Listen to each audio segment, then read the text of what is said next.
I do want to say this, that yes, indeed, I'm not going to lie, ours has been a tough journey. A tough journey because when it started in Kenya, as somebody mentioned yesterday, one of the most difficult things was to be among the privileged, both at the family level and also career-wise, and really ask to be given the strength to away from that family privilege and from job privilege and do what needed to be done.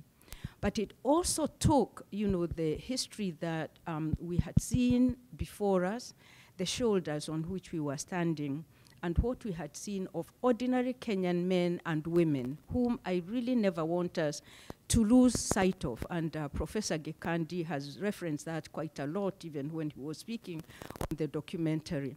That really these are amazing people, and they are the people we have learned from and seen what can be done and what needs to be done.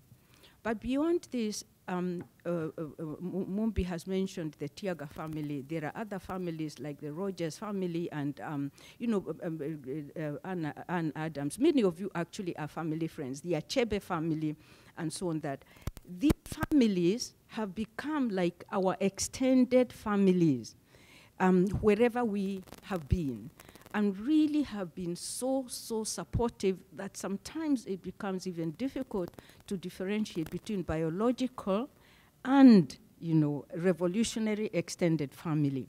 So we do want to recognize each of you in this room, whether as a student who has been a part of my journey, whether as a comrade in the underground struggle, whether as a colleague, whether as a close family friends, and I'm seeing many of you here, to know that this journey has been possible because of you. I do want to share something that I didn't share with the rest of the relentless pursuit, that actually my original plan was to retire in 2017 and do what they call phased retirement. And I had signed up for that and done a contract. And I do want to recognize here someone who is here, who is not here, who has just been excellent with me. And I know Anne Adam knows them because she was their chief mate, Dean Langford.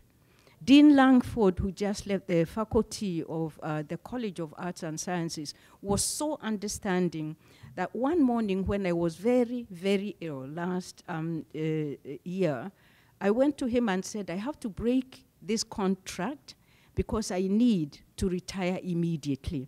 And he helped me, you know, go into this 1 year, you know, retirement, which has made this possible. So I do want to share with you that from the doctor's diagnosis, well, let me step back and say I want to thank all of you for having supported me and my family so much when I had the first, you know, attack of cancer. And I had a bone marrow transplant, many of you remember. A miracle, successful operation that I was not supposed to have survived at my age then, 65.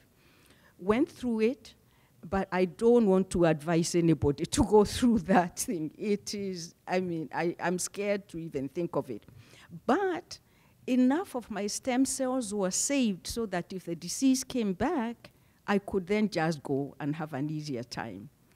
I'm going to donate the cells to someone else because my doctors now say my body is not in a position to take another bone marrow transplant. So that's no option. Bone marrow transplant helps you to know you're going to have automatic remission. So I was in remission for 4 years, and then just a wave of tornadoes came my way. A very favorite, lovely nephew of mine died of ALS.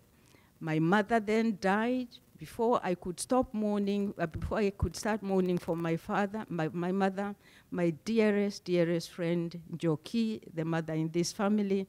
Edward, I'm sorry about your toothache, by the way. But my brother Edward, who is from the Cameroon, is another one who I don't know, is he my biological brother, or is he my real brother, or my extended brother? I don't know. But Joki and the family and them have been a part of us. She passed away of ALS, just like that. And then after Joki, just a few months later, Jerry left. And I thought, okay, this is one time I'm going to tell my brother Chinua, as he has gone away, I have a right to ask, why me? But I remembered, no, don't ask why me if you're not going to ask why me when you have blessings. So I counted my blessings, and I have learned to count my blessings before I feel sorry for myself and ask why me. But recently the doctors have said now my disease is getting progressively worse. So this is why I'm retiring, because it's urgent for me to rest, to receive treatment. I go for chemo twice a week and teach and advise. And sometimes I don't know how to go through the day. But so I can't contain that anymore unless I want to be suicidal, and I don't want to be. So that's why I'm retiring. I'm just going to rest and spoil myself and have my treatment and heal.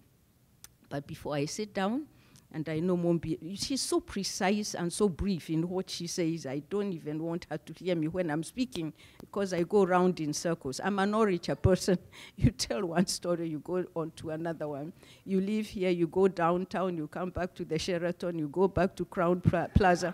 So after all those meanderings, let me thank Jerry and Mombi. I'm telling you, they are exceptional, exceptional children. And let me say something she's going to strangle me for. I hope she doesn't bite me like she bit the policeman. That she went into her savings with her sister Jerry, that they had saved for a long, long time, and said, no, we must have a session with family who are, especially those who are out of town. So they have taken care of all of this, and we want to thank you so much, Mombi and Jerry, for your generosity. We love you. Thank you all. Have a safe journey. We love you, love you, love you, and thank you so much for being a part of our journey.